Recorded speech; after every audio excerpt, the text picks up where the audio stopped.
So there were often times when I was teaching not only my 5 kids, sometimes 4, depending on preschooler or graduate, but I would occasionally, different years, homeschool my nieces and nephews because my sister was a single mom.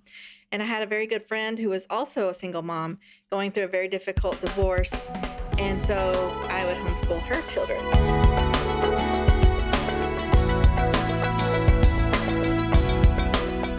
Tell us your age ranges of your kids, just to kind of set the stage for our audience. What does your kid situation look like? So I think there's a 15-year difference between my oldest and youngest. Okay. So currently their ages are 12, 15, 17, 22, and 26. Okay. So for a long time, I had 2 kids for 9 years. And if you heard my previous Schoolhouse Rocked interview, that's where I talk about my life as married in an abusive marriage, and then single motherhood, and then remarriage. And so, there's a gap between my 2 oldest and then my next 3. So 15-year difference between the first and the last. It's a pretty wide range, especially if it's only 5 kids. Some Yeah. families have 10 kids and they squeeze them all in there. I didn't do that. I had 5 in that time. So there were often times when I was teaching not only my 5 kids, sometimes 4, depending on preschooler or graduate, but I would occasionally, different years, homeschool my nieces and nephews because my sister was a single mom. And I had a very good friend who was also a single mom going through a very difficult divorce. And so I would homeschool her children. And there was a couple of years where I had the nieces and nephews and the friends. And so we had just a big classroom in our dining room.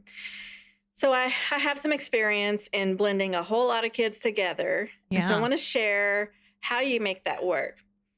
And the best way I can explain that is for you to think back to the one-room schoolhouses of the 18th and 19th centuries in America.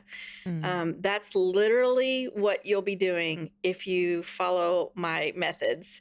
So I didn't do this. I didn't go into this with a plan. I kind of had to figure it out as I went.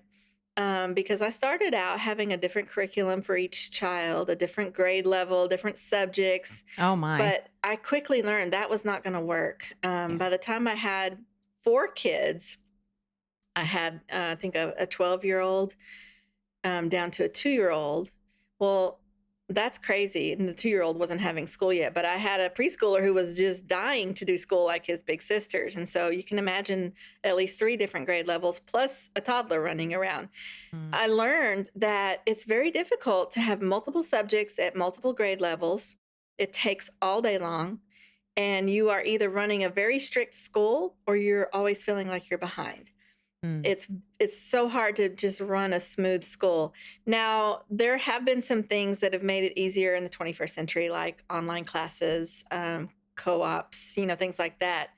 But that doesn't work for everyone. I have friends who don't have internet access because they live so far out in the country, or they don't go sign up for co-ops because with multiple children, it gets very expensive. Sure. And so if you fall into any of those categories, there is a way. So I'm going to tell you to combine as many of your kids into one group as possible. Mhm. That's going to look different at every house. But at our house, it worked well to put my 2 older kids together and then the younger group together. So I kind of had 2 groups instead of 5 classes. Yeah. We combined classes starting with history. History was kind of the core that we built everything around.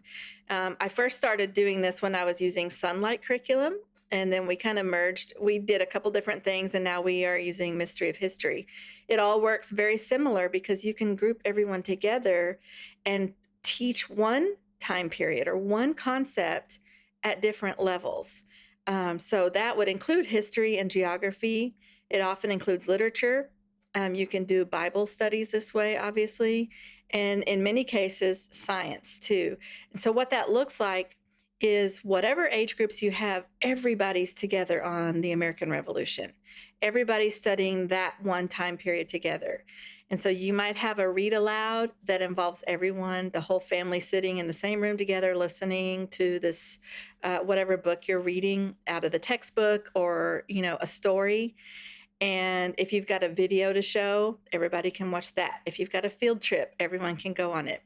Then there will be a couple of different things that you'll adjust based on their ages. So an older child will do more research or read a harder book. Younger ones might do a coloring page.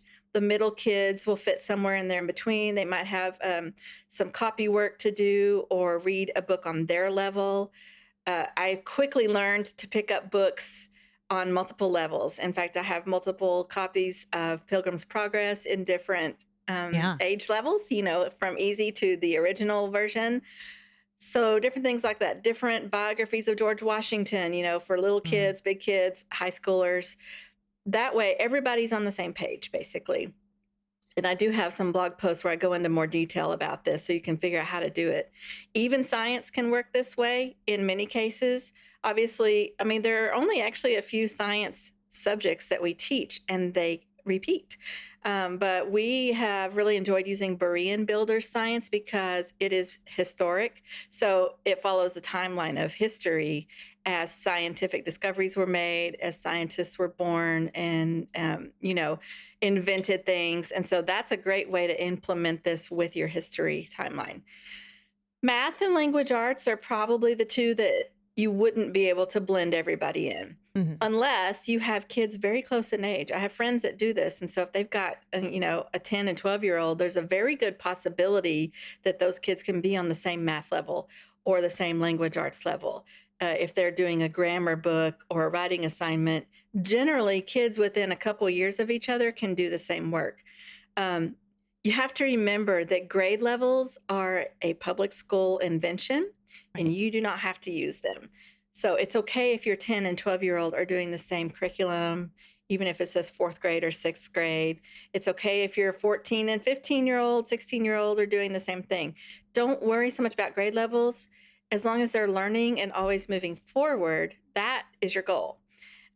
So grade levels, throw them out the window because it will definitely help you with this one room schoolhouse mindset. Homeschool Insights is sponsored by CTC Math. If you're looking for a great online math program, visit ctcmath.com and try it for free. For more great homeschool inspiration and resources, listen to the Schoolhouse Rocked podcast every Monday, Wednesday, and Thursday.